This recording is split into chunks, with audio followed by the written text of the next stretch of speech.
The wind howled across the dry plains like a restless spirit, sweeping through the golden grass that shimmered beneath the afternoon sun. The sky was wide and endless, painted in shades of dusty blue and fading amber. The land stretched on for miles, silent except for the cry of a hawk circling far above. Somewhere beyond the horizon lay the mountain the locals called Forbidden, a place spoken of only in whispers. They said no man who entered its shadow ever returned. Yet fate had a way of pulling people toward the very places they feared most. She had not meant to wander that far. The young woman, weary from travel, had lost her way when the storm swept in. The trail had vanished beneath the dust and wind, and her horse, frightened, had thrown her off before galloping into the wilderness. When the storm passed, she found herself alone, her compass gone, her provisions nearly empty. The mountain loomed before her, dark, jagged, and silent. The stories of the Apache who guarded it flickered in her mind, tales told by traders and travelers around old saloon fires. They said the strongest of their warriors lived there, unseen by the white man, protectors of something sacred, something ancient. Still, she had no choice but to move forward. Her feet sank into the soft red earth as she walked, the air growing heavier the closer she came. The wind seemed to hush, as though the land itself was holding its breath. She paused often, looking around, feeling as if unseen eyes were following her every step.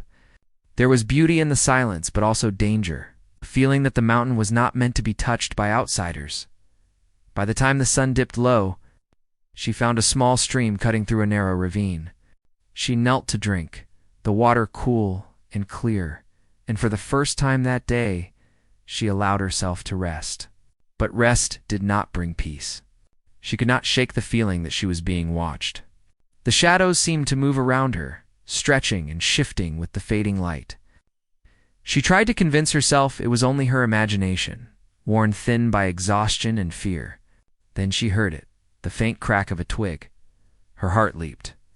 She turned sharply, eyes searching the brush. Nothing, only the whisper of the wind. Still, her pulse raced as she reached for the small knife she carried at her belt. The sound came again, closer this time, deliberate.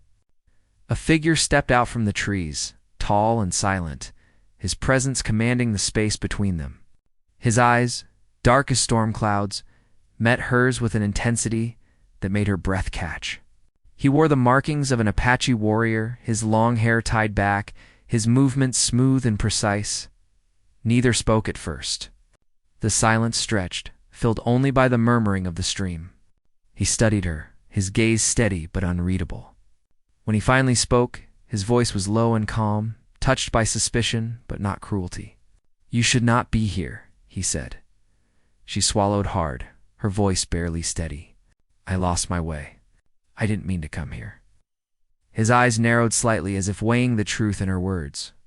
"This mountain is not for the lost. It is for the chosen."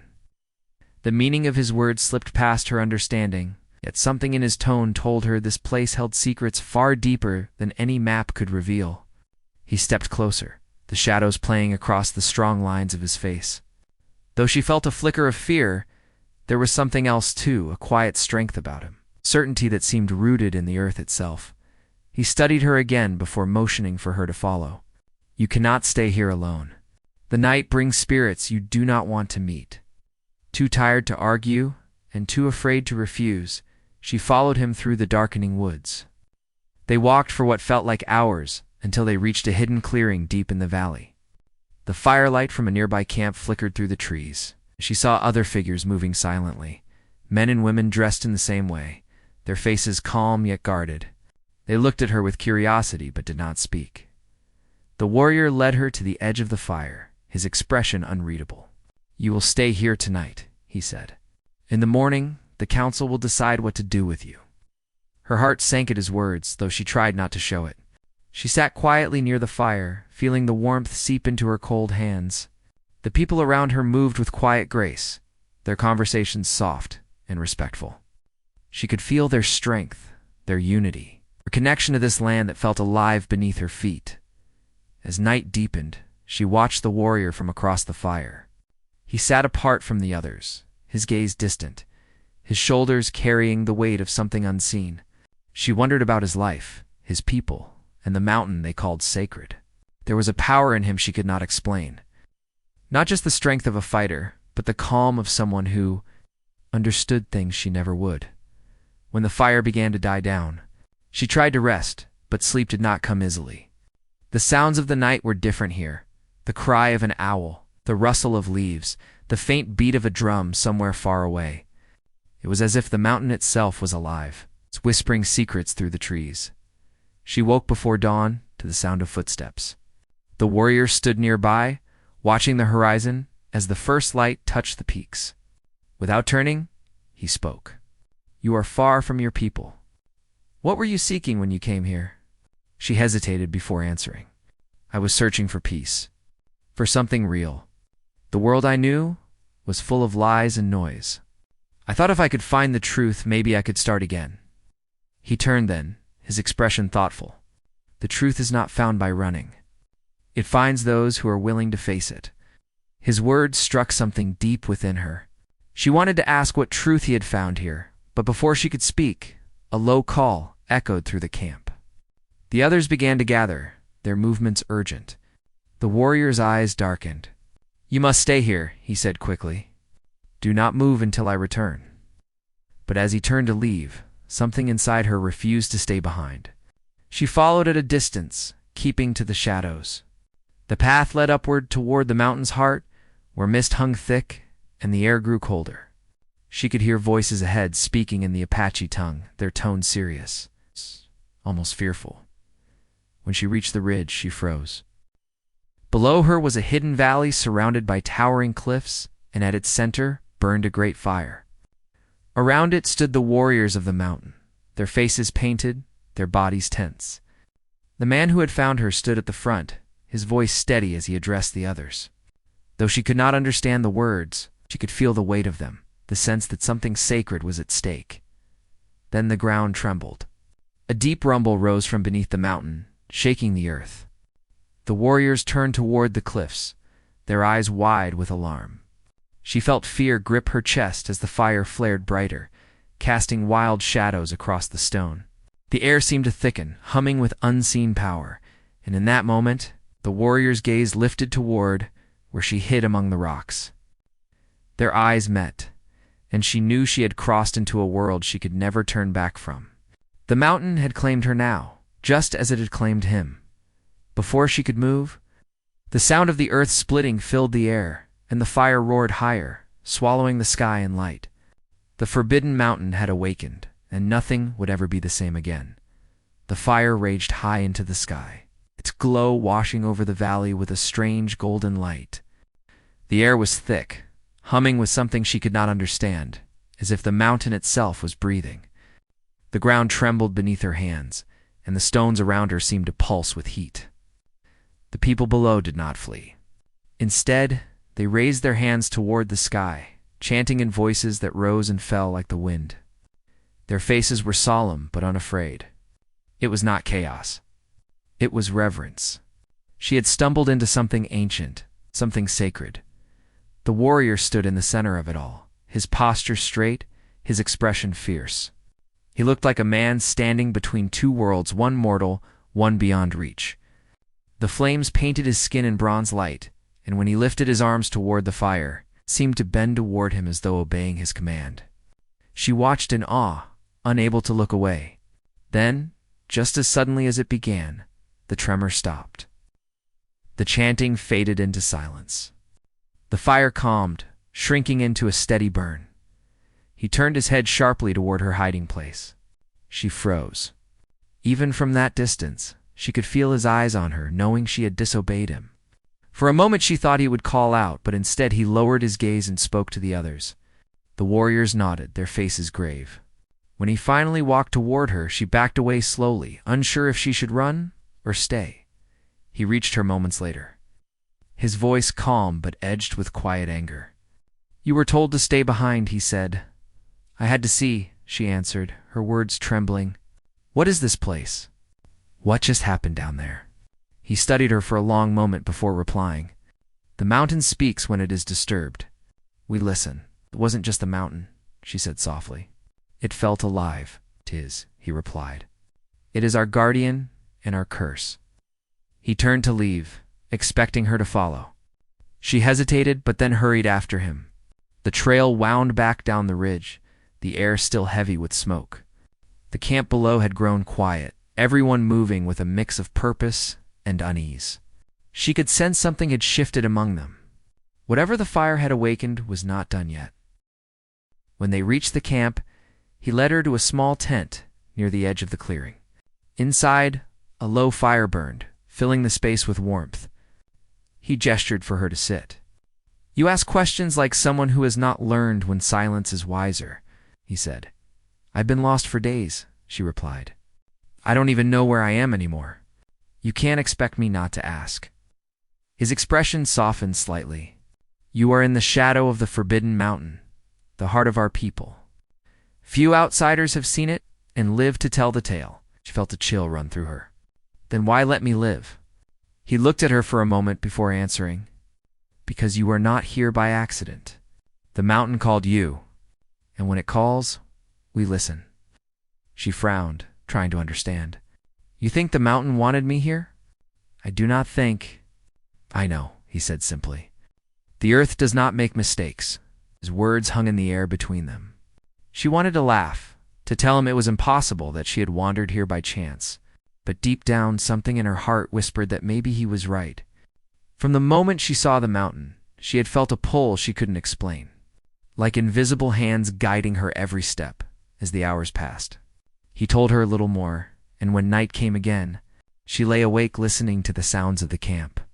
The people spoke softly outside, their voices calm, but there was tension beneath their words. She could sense fear there, though no one would admit it. Something had stirred in the fire that night, something they all felt but would not name. The next morning, the camp was busy. The warriors prepared their horses, the women gathered herbs and water, and children ran between tents with the carefree laughter of those who did not yet know danger. It felt almost peaceful, but the unease in her chest remained. The warrior whose name she still did not know stood near the edge of the camp, speaking with an older man. Their conversation was quiet but serious. When she approached, they both looked at her. The older man studied her face, as if searching for something. His eyes were dark but kind. "So, the mountain has sent us a wanderer," he said. "You carry the scent of the storm and the fear of the lost. Yet there is strength in you, too." "I didn't mean to come here," she said softly. "I was only trying to find my way back." The elder nodded slowly. "There is no going back until the mountain allows it. The paths change here. What you seek will not be found by walking away." His words made little sense, yet they filled her with a strange calm. She looked toward the warrior, hoping for some explanation, but he only said, "The council meets tonight. You will hear what they decide throughout the day." She tried to help where she could, gathering wood, carrying water, but her mind kept returning to the valley fire. The trembling earth, and the look in his eyes when he saw her among the rocks. The mountains seemed to breathe around them, the air thick with energy. Every gust of wind carried whispers, faint but real. The people moved as if they could feel it too, pausing now and then to listen, as though waiting for the mountain to speak again. As evening came, the sky turned crimson, and the fire was lit once more in the heart of the camp. The council gathered in a circle, their faces illuminated by the glow. She sat at the edge, her hands clasped tightly in her lap. The elder spoke first, his voice steady. "The mountain has spoken through fire and tremor. It has awakened something old. We must understand what it seeks." The warrior stepped forward. "She came when the signs began. The wind changed the day she crossed our border. The fire rose when she entered the valley. You know what this means?"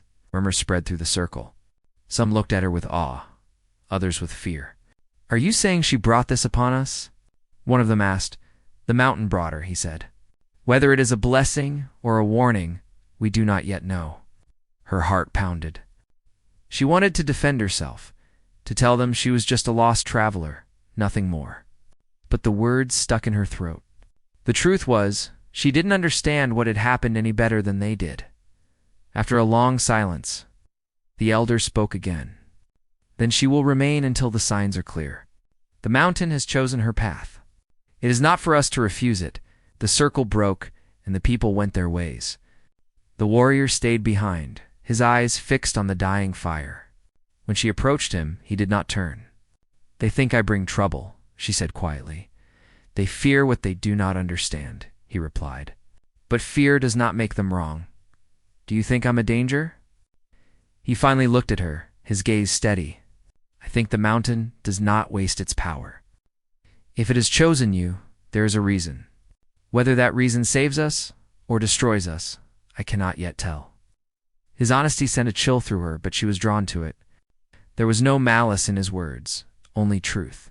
He turned then, walking toward the shadowed edge of the camp. "Stay near the fire tonight. The spirits move freely when the mountain wakes." She nodded, though her sleep that night was restless. The wind rose again, carrying with it the low sound of drums from somewhere deep within the cliffs. The fire flickered, and she thought she saw shapes moving beyond the tree stall, human-like, but not human at all. She blinked, and they were gone. When dawn came, the camp was quiet, but the warrior was nowhere to be found. The elder approached her, his face troubled. "He went to the mountain before sunrise," he said. "He seeks answers. Few who go that far return." Her chest tightened. "I have to go after him." The elder shook his head. "If you do, you may never come back." She looked toward the peaks rising through the morning mist. "I don't think I was brought here to watch from a distance." Without another word, she turned and began walking toward the mountain trail, the same path he had taken before dawn. The wind shifted around her, whispering in tones she couldn't quite understand. The forbidden mountain waited ahead, silent and vast, its secrets buried deep within stone and shadow. She knew she was stepping into something far greater than herself. Oh. But her heart pushed her forward. Somewhere beyond the trees, the ground rumbled again, and a faint glow rose against the sky. The mountain was awake, and whatever fate it had chosen for them was already in motion. The path up the mountain was narrow and steep, covered with loose stones that slid under her boots. The morning mist clung to the trees, curling through the branches like pale smoke. She could still hear the faint echo of drums coming from somewhere above, steady and deep, as if the mountain had a heartbeat. Every step she took filled her with both fear and purpose. She didn't fully understand why she was following him, only that she had to. The warrior had gone ahead into the heart of the forbidden mountain. Something inside her refused to let him face it alone. The forest grew darker as she climbed. The sunlight barely broke through the thick canopy. Strange carvings appeared on the rock spirals, handprints, symbols she didn't recognize. They felt old, ancient enough to belong to a time before her people had even arrived on this land. She ran her fingers over one of them, and the stone felt warm, almost alive. The mountain seemed to hum faintly, as if aware of her touch. After hours of climbing, she reached a ridge that overlooked a wide basin below. Smoke drifted from a fire near the base. She spotted him there kneeling by the flames, head bowed, his spear laid beside him. For a moment, she only watched, afraid to disturb whatever ritual he was performing. But when he finally looked up, he saw her and stood slowly, his expression unreadable. "You followed," he said. Though his tone was not surprised, "I couldn't stay behind," she answered. "I need to understand what's happening here." He studied her for a moment before motioning toward the valley. "This is the heart of the mountain," he said quietly. "Our ancestors are buried here. The ground remembers every promise ever made and every one broken." She felt the weight of his words settle in her chest. Is that what caused the fire? The trembling earth. He looked toward the cliffs. The mountain speaks when its balance is broken. Something beneath it stirs Nas, something old, something angry, and your arrival woke it fully. His words stung, though she didn't know why. "I didn't mean to disturb anything," she said softly. He turned to her then, his eyes fierce but not cruel. "The mountain does not choose by mistake. It calls those it needs. You were meant to come." Before she could reply, a sudden wind swept through the valley, scattering the ashes of the fire. The sound of the drums grew louder, though no one was there to play them. The air seemed to thicken, and the ground beneath their feet trembled once again. The warrior lifted his head, listening. "They are coming," he said. "Who?" He didn't answer, only gripped his spear tightly. Shadows moved along the ridge behind them, shapes that flickered in and out of sight like smoke. They were human in form, but there was something otherworldly about them, their movements too smooth, their eyes glowing faintly in the half-light. "They are the spirits of those who once guarded this place," he said quietly. "But now they wander without peace." The figures began to move closer, their faces hidden beneath the flickering shadows. She took a step back, fear rising in her chest. "What do they want?" "They seek the one the mountain called," he said. "They seek you." Before she could react, the air shimmered, and one of the shadowed figures stepped forward, its voice echoing like wind through hollow stone. "The mountain remembers. The promise was broken. The debt must be paid." The warrior stepped between her and the spirit, his voice firm. "She does not know your laws." The mountain called her, not for punishment, but for balance. The spirit tilted its head as if considering his words, then spoke again. "Balance demands sacrifice. One must give for the other to live." The words chilled her to the core. "What does that mean?" she asked, her voice barely a whisper. He looked at her, and for the first time she saw a flicker of fear in his eyes. "It means the mountain will take what it is owed, and it will not stop until the debt is paid." Before she could ask more, the shadows began to fade, slipping back into the mist. The trembling ceased, leaving only silence behind. She sank to her knees, her heart pounding. "I don't understand," she said. "What debt? What promise?" He sheathed his spear and sat beside her, his expression heavy with memory. "Long ago, before the world you know existed, our people made a pact with the mountain. In exchange for its protection, one life would be given each generation, a chosen one. But many years have passed without sacrifice. The mountain does not forget." She stared at him, realization dawning slowly. "You think it wants me?" "I think it called you to remind us of what we've forgotten," he said softly. "And now the choice will have to be made." The words hung between them, heavy and impossible. She looked around at the vast valley, at the peaks rising like jagged teeth against the sky. The idea of the mountain as something alive, something conscious, no longer seemed strange. It felt real, too real. That night, they made camp beneath a small overhang of rock. The firelight danced across the walls, revealing faint carvings etched deep into the stone figures of warriors, storms, and great beasts. She traced one with her fingers. "Do you believe in all of this?" she asked quietly. He nodded. "Belief is not a choice here. The mountain gives and takes as it pleases. We live because it allows us to." She looked into the fire. "In my world, we stopped believing in things we couldn't see. We only trust what we can touch, measure, or prove." He smiled faintly, though there was sadness in it. "And what has that given you?" "You come here seeking peace, but peace does not live in walls or cities. It lives in understanding." She wanted to argue, but his words sank deeper than she expected. She thought of the noise and emptiness she had left behind, the way nothing ever felt real anymore. Maybe she had been searching for something greater all along. As the fire burned low, he spoke again, his voice quieter. "When I was a child, my father told me that the mountain chooses those who carry both strength and sorrow. They are the only ones who can hear it clearly. Maybe that is why you are here." She turned toward him, their eyes meeting in the dim light. "And you? Why does the mountain keep you here?" He looked into the fire for a long moment before answering. "Because I am its protector. My life belongs to it. I was born to serve it, and I will die for it." There was no pride in his words, only acceptance. She wanted to ask if he ever wished for another life. She could see the answer in his face. As dawn broke, the mist returned, thicker than before. They began their descent toward the lower slopes, but something in the air felt wrong. The birds were silent, the forest still. When they reached the edge of a clearing, they found signs of struggle-broken branches, footprints leading in every direction. Smoke rose in the distance.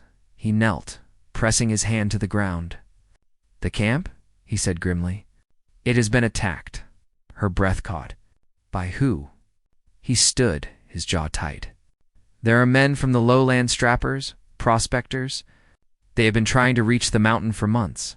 They come for what lies beneath, for the stones they think are gold. They do not understand that they are digging into the mountain's heart. They hurried down the path, moving quickly through the forest. The smell of smoke grew stronger, and soon they reached the camp. It was chaos since torn, fires still burning, and silence where laughter once was. She felt her stomach twist. The elder lay near the center, wounded but alive. The warrior knelt beside him. What happened? The old man's voice was weak but clear. The outsiders came at dawn. They took what they could carry and went toward the upper caves. They seek the light beneath the stone. The warrior's face hardened. The sacred cave. They have gone too far. The elder's hand gripped his arm. If they break the seal, the mountain will not forgive. He nodded grimly, then turned to her. You must stay here. I'm going with you. There will be danger, he warned. There already is, she said. I won't run from it.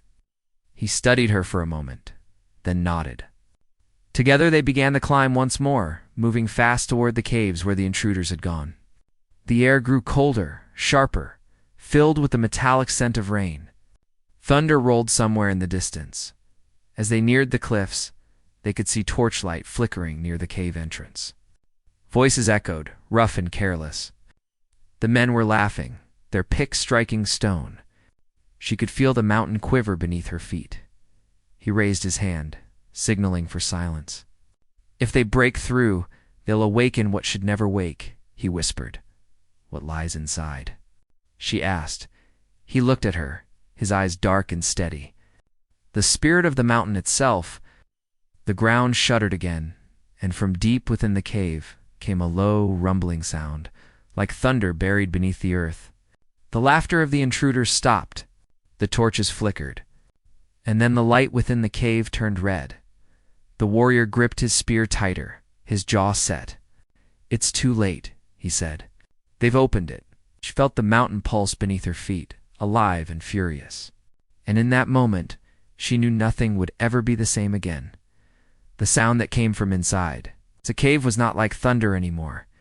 It was deeper, more alive, like the growl of something ancient waking from a long sleep.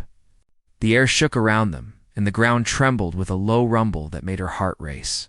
She looked at the warrior, and in his eyes, she saw what she had feared most. It was not confusion or doubt, it was recognition. He knew what was coming. The light spilling from the cave mouth grew brighter, shifting from red to a strange glowing gold that bled into the mist. The trees around them seemed to shiver, their branches twisting as if trying to pull away from the light. The warrior stepped forward, his spear in hand, every muscle tense. She followed him carefully, her breath quick and shallow. The mountain felt alive beneath her feet, as though it were breathing in slow. Angry waves. Inside the cave, the air was thick with dust and the sharp scent of stone. The intruders were still there, their torches scattered on the ground. One man stood frozen near the entrance, staring into the darkness ahead with wide, terrified eyes. His voice cracked when he spoke. It's not gold, he whispered. It's something else. The warrior pushed past him, his gaze fixed on the glowing walls deeper inside.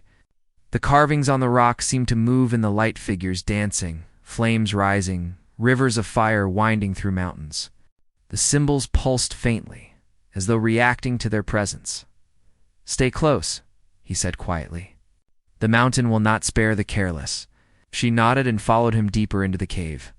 The passage narrowed, the ceiling lowering until they had to stoop to move forward. The sound grew louder with every step, a rhythmic pulse that matched her heartbeat. Then, without warning, the floor opened into a vast chamber. It was like stepping into another world. The walls were covered with ancient markings, and in the center of the chamber lay a pool of light that shimmered like liquid gold. The glow illuminated the faces of the remaining intruders. They were trembling, their tools dropped at their feet. One man knelt near the pool, his hand reaching toward it. Don't touch it, the warrior warned, his voice echoing sharply through the chamber. But the man didn't stop. His fingers brushed the surface of the glowing water and, in an instant, the light surged upward, swallowing him whole. A blinding flash filled the cave, and when it faded, there was nothing left where he had stood. Only a faint outline burned into the stone. The others screamed, stumbling backward toward the entrance, but the light had already begun to spread, crawling up the walls like fire through dry grass. The mountain groaned again, the sound so loud it seemed to split the air. Rocks began to fall from above, dust filling their lungs. The warrior grabbed her hand. "We have to go now." They ran toward the narrow passage, the ground shaking beneath their feet. The light chased them like a living thing, twisting through the cracks in the stone. When they finally burst out into the open air, the mountain let out a roar that seemed to come from its very core. The sky had darkened, the sun hidden behind heavy clouds. Wind whipped through the trees, carrying with it a faint sound that almost resembled a voice, a deep, sorrowful wail that echoed across the valley. They stopped at the ridge, breathing hard, watching as smoke began to rise from the cave mouth. The warrior stared in silence, his face grim. "It has begun," he said softly. She turned to him, fear tightening her chest. "What has begun?" "The awakening," he said. "The mountain's heart has opened. The spirit that sleeps beneath it is free once more." She shook her head, trying to make sense of it. "You said it protects your people. Why does it sound like it wants to destroy everything?" He looked toward the valley below, his voice low. "Protection and destruction are the same power used for different reasons. The mountain does not think as we do. It only remembers promises." A distant rumble rolled through the air, and lightning split the clouds. Far below, the forest swayed violently in the rising wind. The warrior turned back toward the path leading down. "We must reach the camp. They need to prepare." They began the descent, moving quickly through the trees. The air had changed. It was heavy, electric, charged with something that felt alive. The leaves trembled without wind, and the birds were gone. Every sound they made seemed to echo unnaturally loud. When they finally reached the edge of the camp, chaos had already taken hold. People were running, shouting, trying to gather their things. The elder stood in the center, his voice steady despite the panic. "To the sacred circle," he called. "The spirit has awakened. We must face it together." The warrior approached him, bowing his head slightly. "The seal is broken. The intruders are gone, but their greed has unleashed what was bound." The elder's eyes closed briefly, his face lined with sorrow. "I feared this day would come. The debt must be paid in full." She stepped forward. "You keep saying that? What debt? Who owes it?" The elder looked at her with eyes that seemed older than the mountain itself. "Long ago, our ancestors promised the spirit that we would guard its heart from those who sought to steal it. In return, it gave us the power to live through famine and war. But each generation must give one life to renew that promise. The last offering was never made. The mountain remembers." She stared at him, the truth settling in like cold rain. "And now it's come for someone." He nodded slowly. "The signs are clear. It is chosen." Her heart pounded as she looked toward the warrior, but he said nothing. His expression was calm, almost resigned. She understood then that he already knew. "You can't do this," she said, her voice breaking. "There has to be another way." "The mountain demands balance," he said quietly. "I do not give myself. It will take from all of us." She shook her head, refusing to accept it. "You've protected this place your whole life. You can't just throw it away." He met her gaze, and for a moment she saw the man beneath the warrior, the weariness, the burden he had carried for years. "I was born for this," he said softly, "but you were not. That is why you must leave when it's done." Before she could answer, the ground shook again, harder this time. Cracks split the earth, firelight flickering deep within them. The sky had turned a strange shade of red, and a wind, unlike any she had felt before, tore through the valley. The people gathered around the sacred circle, their faces lit by the glow of the fire they had built in the center. The elder began to chant, his voice rising and falling with the wind. The sound was haunting, filled with sorrow and hope. The warrior stepped into the circle, his figure outlined against the flames. The mountain rumbled again, a voice of stone and storm echoing across the land. She wanted to run to him, to stop him, but the elder's hand gripped her arm. "You cannot interfere. If you do, the balance will shatter." Tears stung her eyes as she watched him raise his arms toward the sky. The wind roared louder, pulling at his hair, lifting the dust from the ground. The fire blazed higher, its flames turning white. The people's chants grew frantic, their voices blending into the storm. Then, from the direction of the cave, a shape began to rise, a swirling mass of light and shadow, vast and shifting. It towered above the trees, its form never fully visible, as if made of smoke and fire. The mountain spirit had awakened. Its roar was not of rage but of pain, a deep cry that shook the earth and filled the air with sorrow. The warrior stood firm, his voice rising above the storm. "I am the keeper of this mountain. What is it? Yours, and leave my people in peace." The spirit's light flared, and a beam of gold struck the ground before him. The force of it knocked her back, the air burning in her lungs. The fire scattered, sparks flying into the dark sky. She could barely see him through the light, his silhouette fading against the glow. "No," she cried, fighting against the elder's grip. But the wind held her back like a wall. The mountain roared once more, the sound so powerful it seemed to tear the air apart. The light enveloped everything: the camp, the people, the valley. For a moment, there was nothing but blinding brightness. And the echo of the spirit's voice, whispering in a language older than time. And then, just as suddenly, the light vanished. The valley was silent. The fire had gone out. The warrior was gone. She stood frozen, the air still crackling with the memory of what had just happened.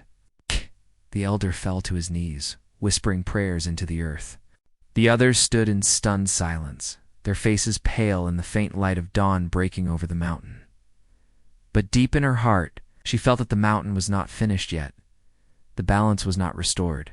Something within the silence was still moving, still alive. She turned toward the peak, where a faint golden glow pulsed within the clouds. The mountain was awake, and its choice was not yet complete. The dawn was breaking gently over the valley, painting the mountains in a soft golden hue. The smoke had settled, the air no longer trembling with that strange living energy, but everything felt changed. The silence that followed was not peaceful, it was heavy, as though the land itself was trying to remember what had just happened. She stood near the sacred circle, staring at the place where the warrior had been moments before. The ground there still glowed faintly, a shimmering outline of light marking where he had stood. It pulsed once, then slowly faded into the earth, leaving only stillness behind. The villagers gathered around her quietly. No one spoke for a long time. Faces were wet with tears, yet their eyes carried a look of calm acceptance, as if they understood something she still could not. The elder was the first to move. He placed his hand on the ground where the glow had vanished and whispered a short prayer, his voice trembling but full of reverence.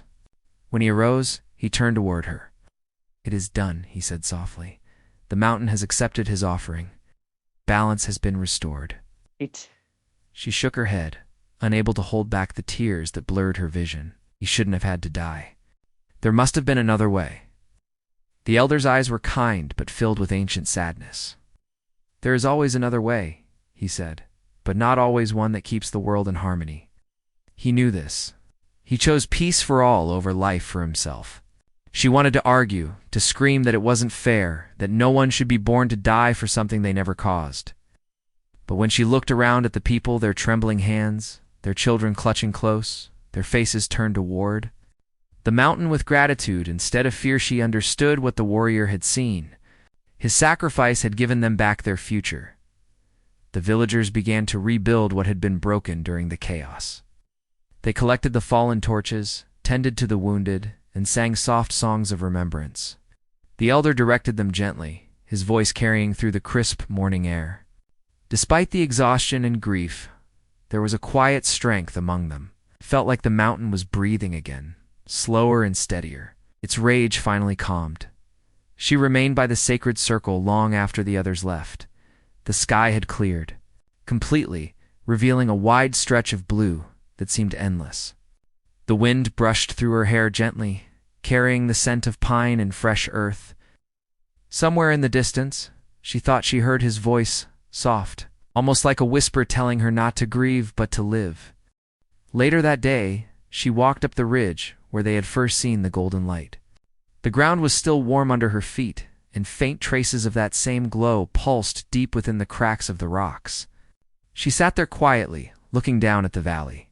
Everything below seemed smaller now: the camp, the river, the scattered homes all touched by sunlight and shadow. The elder joined her after a while, moving slowly but with steady steps. He sat beside her without a word for a long time, letting the silence speak for them both. Finally he said, "He is not truly gone. The spirit accepts those who give themselves freely. He is part of the mountain now." She looked toward the peak, where the clouds curled around the summit like a crown. "Do you really believe that?" she asked quietly. "I know it," the elder replied. "The mountain only takes what it needs and returns what it values most.